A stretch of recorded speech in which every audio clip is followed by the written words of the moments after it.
प्यारे छात्रों, कल मेरे द्वारा आपको प्रतिरक्षा के बारे में बताया गया और विशेष रूप से जो उपार्जित प्रतिरक्षा है उसके बारे में बताया गया। और आज हम बताते हैं अगला टॉपिक, स्वप्रतिरक्षा। वास्तव में जो प्रतिरक्षा थी उसमें स्मृति आधारित उपार्जित प्रतिरक्षा अपनी कोशिकाओं और जो पैथोजन है उसके बीच डिफरेंस करने की क्षमता पर आधारित है। क्योंकि पैथोजन जब शरीर में घुसेगा तो हमारा शरीर जब तक ये डिफरेंस ना करे कि ये भाई कोई रोगाणु है, बाहर से आया है, और अपनी कोशिकाओं में अंतर ना करे कि ये हमारे शरीर की कोशिकाएं हैं, तो मामला गड़बड़ हो जाएगा। तो उसे पहले, सबसे पहले जो स्मृति आधारित उपार्जित प्रतिरक्षा है उसमें बहुत ज़रूरत है कि वो हमारे शरीर की अपनी कोशिकाएं और पैथोजन के बीच में डिफरेंशिएशन कर सके। डिफरेंस कर सकने की जो ये क्षमता है, इसका क्या बेस है, ये अभी तक किसी को पता नहीं चल पाया है। प्रतिरक्षा विज्ञान इस संबंध में जानकारी देता है कि जो विजातीय अणु और विजातीय जीव की पहचान और दूसरा, कभी कभी जो आनुवंशिक और अज्ञात कारणों से शरीर में अपनी ही कोशिकाओं पर हमला कर देता है, जिसके फलस्वरूप शरीर को क्षति पहुंचती है, और ये स्वप्रतिरक्षा रोग कहलाता है। एक विशेष रूप से रूमेटॉइड आर्थराइटिस नाम की बीमारी है जो ऑटो इम्यून डिजीज है।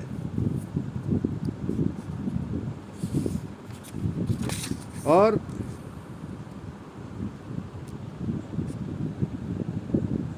अगली चीज़, मानव में प्रतिरक्षा तंत्र। मानव में लिम्फाइड ऑर्गन, टिश्यू, सेल्स और घुलनशील अणु, ये सब मानव प्रतिरक्षा तंत्र में शामिल हैं।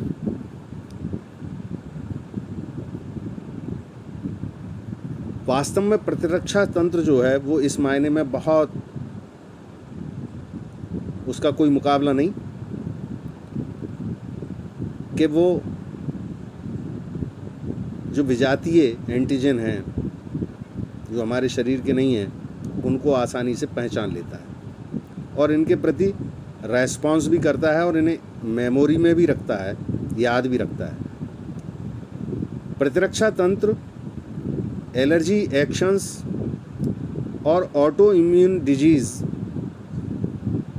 और ऑर्गन ट्रांसप्लांटेशन में अपनी महत्वपूर्ण भूमिका निभाता है। हम बात करते हैं लिम्फाइड ऑर्गन्स की। वास्तव में लिम्फाइड ऑर्गन्स ही वो स्थान हैं जहाँ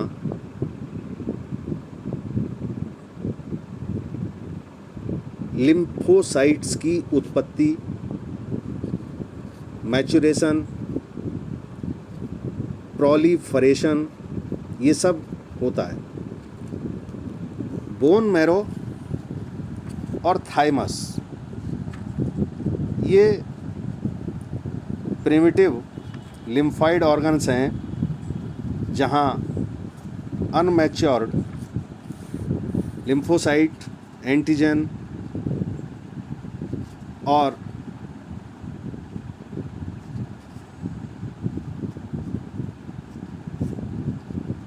जो सेंसरी लिम्फोसाइट्स हैं उनमें डिफरेंशिएशन होता है। मैचुरेशन के बाद लिम्फोसाइट्स स्प्लीन,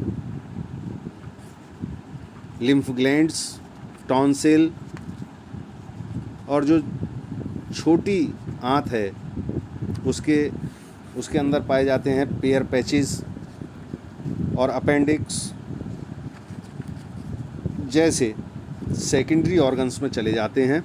और सेकेंडरी लिम्फोसाइट ऑर्गन ऐसी जगह है जहां लिम्फोसाइट्स की प्रतिजन के साथ, एंटीजन के साथ म्यूचुअल एक्शन होती है, जो बाद में प्रचुर संख्या में उत्पन्न होकर के प्रभावी कोशिकाएं बन जाते हैं। मानव शरीर में विभिन्न लसिकाभ अंग पाए जाते हैं। अस्थि मज्जा इनमें मुख्य लिम्फाइड ऑर्गन है जहां लसिकाणुओं सहित रुधिर कोशिकाएं भी उत्पन्न होती हैं। थाइमस ये हार्ट के पास पाई जाती है और at the time of birth काफ़ी बड़ी होती है, लेकिन धीरे धीरे जैसे जैसे उम्र बढ़ती जाती है वैसे वैसे इसका आकार घटता जाता है और यौवन अवस्था आने पर ये बहुत छोटे आकार में रह जाता है। बोन मैरो और थाइमस दोनों ही टी लिम्फोसाइट्स का निर्माण करते हैं। स्प्लीन ये सेम के आकार का अंग होता है।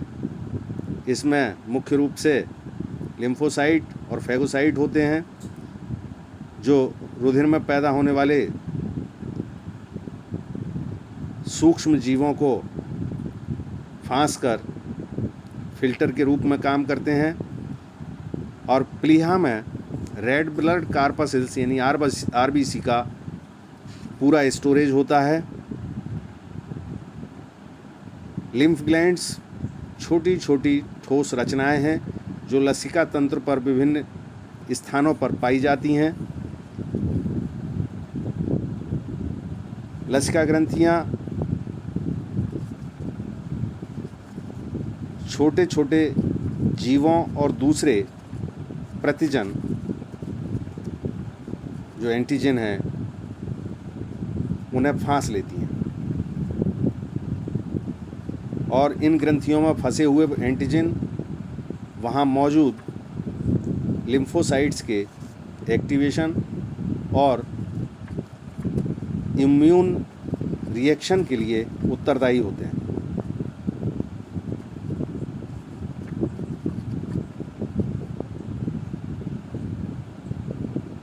अब एक बीमारी आती है जिसका नाम है एड्स। एड्स का पूरा नाम है एक्वायर्ड इम्यूनो डेफिशिएंसी सिंड्रोम। ये जो 20वीं सदी जो पीछे गुजरी है उसका सबसे घातक रोग रहा है। इस रोग से पीड़ित व्यक्ति के शरीर की अन्य रोगों से लड़ने की क्षमता, जिसको आप पीछे पड़ चुके हैं, प्रतिरक्षा क्षमता है या जिसे इम्यूनिटी कहते हैं, वो धीरे धीरे कम होती चली जाती है और एट लास्ट वो बिल्कुल समाप्त हो जाती है, ख़त्म हो जाती है। लिहाजा इस रोग से जब पीड़ित हो जाता है व्यक्ति एड्स से, तो वो लगातार कमज़ोर होता रहता है और अंत में व्यक्ति की मृत्यु हो जाती है। एड्स एक आरएनए रेट्रोवायरस के कारण होता है। सबसे पहले पेरिस के अनुसंधान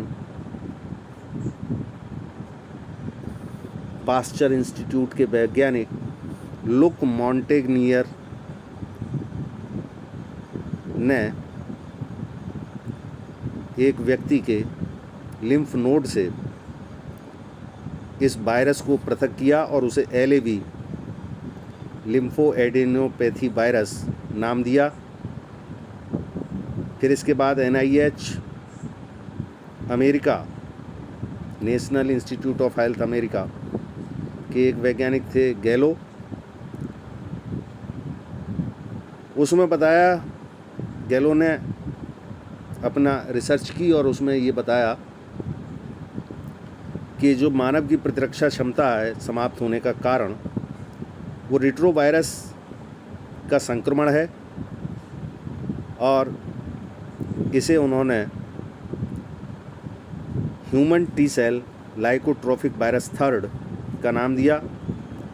लेकिन ब्रिटेन के अब्राहम कारपास ने वायरस को क्लेव का नाम दिया, और अंतर्राष्ट्रीय ICVN जिसको बोलते हैं अंतर्राष्ट्रीय कमेटी ऑफ वायरस नॉमेनक्लेचर, उसने एड्स वायरस को HIV, H for human, I for immuno deficiency और V for virus, human immuno deficiency virus का नाम दिया।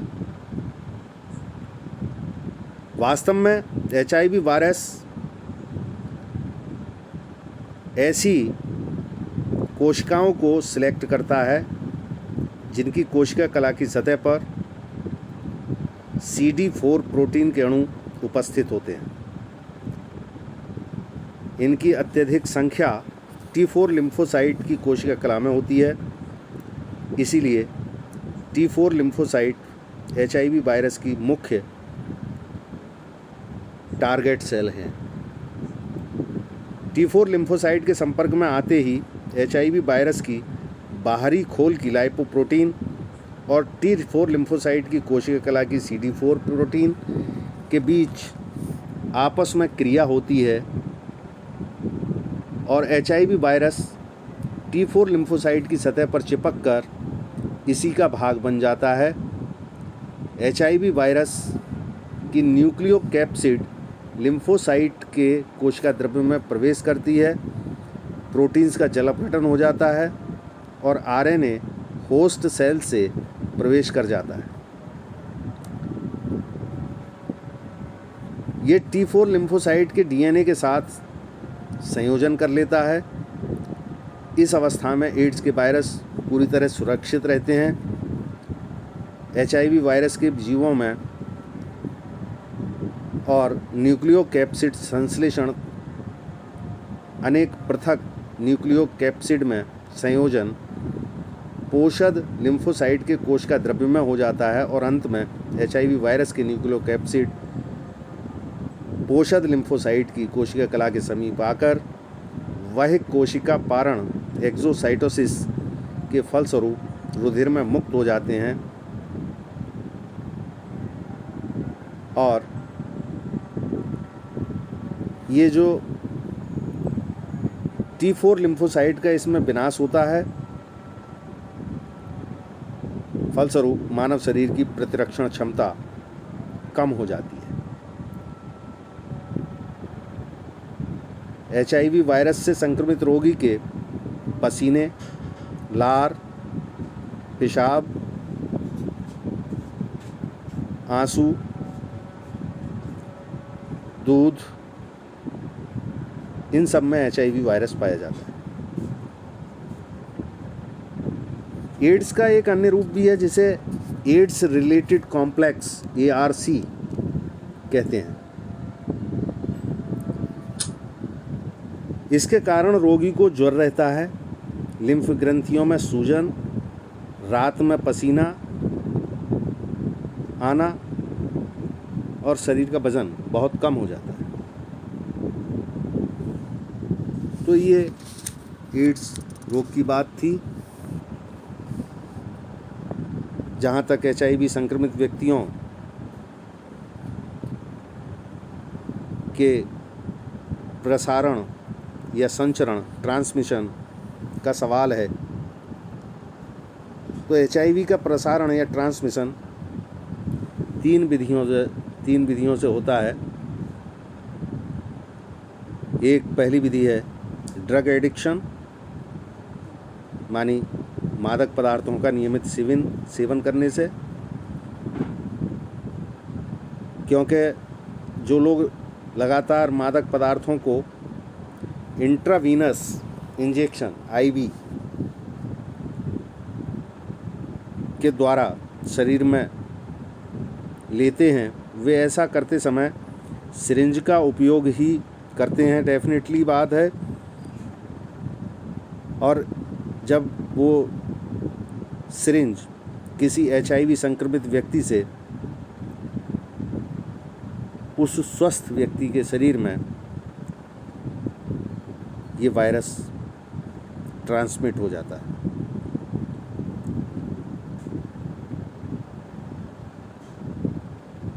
HIV का प्रसारण सेक्सुअल इंटरकोर्स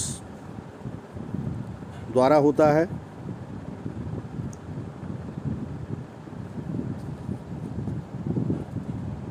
इस आधार पर स्पष्ट है कि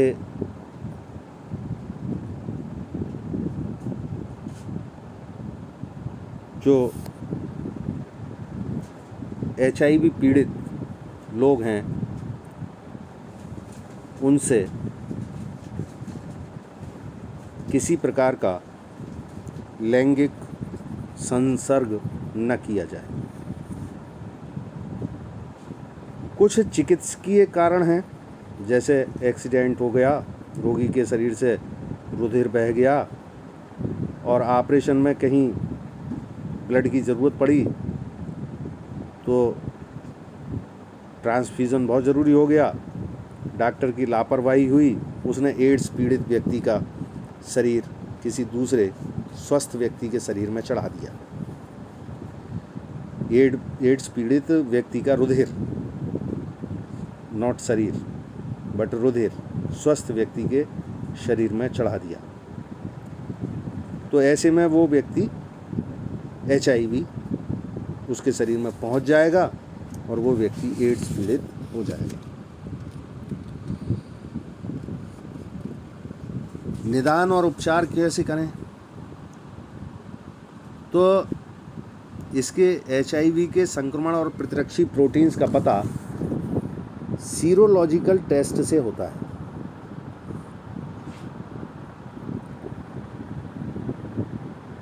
इसके लिए एक एलिसा किट बनी है, एंजाइम, ये एलिसा किट है।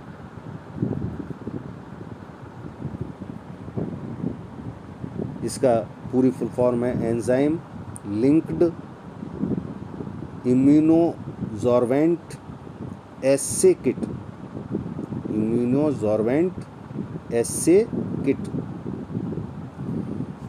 तो एलिसा टेस्ट को वेस्टर्न ब्लॉट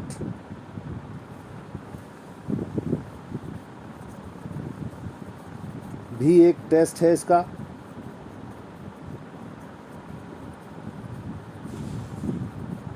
HIV के उपचार में एक तो कॉम्बिनेशन ड्रग थेरेपी है, जिसमें AZT ये एक मेडिसिन है जिसका उपयोग किया जाता है। AZT एजिडोथाइमिडीन,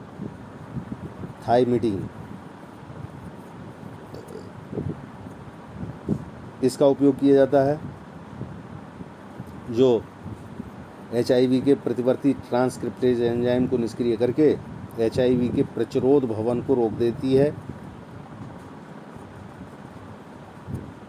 इसके अलावा defective HIV gene to combat AIDS, यानी सदोष HIV जीन का एड्स से संग्राम, इस तकनीक के अंतर्गत HIV विषाणु के विभेद नामक सदोष जीन HIV विषाणु की प्रजनन क्षमता को प्रभावित या कम कर देते हैं। एक तीसरा कीमोकाइन्स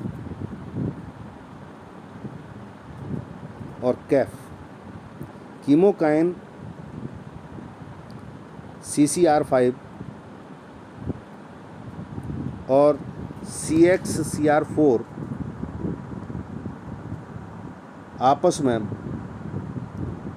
बंध बनाकर HIV संक्रमण को रोकने में महत्वपूर्ण भूमिका निभाते हैं।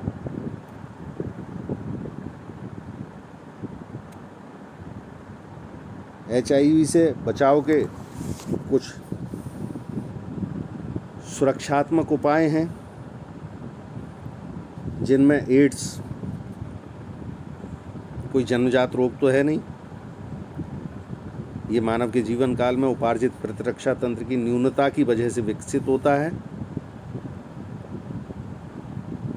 इसलिए एड्स के विषय में व्यक्तियों को और समाज को जागरूक किया जाना चाहिए। दूसरा, जो इंजेक्शन है उनमें नई डिस्पोजेबल सिरिंज का उपयोग करना चाहिए और उपयोग करने के बाद उसे तुरंत नष्ट कर देना चाहिए। तीसरा, ब्लड ट्रांसफ्यूजन के समय जो दाता, जो डोनर है ब्लड का, उसके रुधिर का परीक्षण बहुत ज़रूरी है और उसके रुधिर का HIV टेस्ट उसी समय रखना चाहिए। और जो यौन संबंधों में सुरक्षित यौन संबंधों की जानकारी प्रत्येक व्यक्ति को होनी चाहिए। HIV या एड्स जो रोगी हैं उन्हें कभी भी बुरी दृष्टि से नहीं देखना चाहिए, उनका अपमान नहीं करना चाहिए, ना ही उन्हें अछूत समझना चाहिए। ICMR के अंतर्गत निम्नलिखित HIV जांच केंद्र स्थापित किए गए हैं। NIV पुणे में है, नेशनल इंस्टीट्यूट ऑफ वायरोलॉजी। एक all India institute of medical sciences Delhi का है, एम्स। और CARB बेलौर का है। तो ये बहुत से अन्वेषण जांच केंद्र स्थापित किए गए हैं। बाकी कल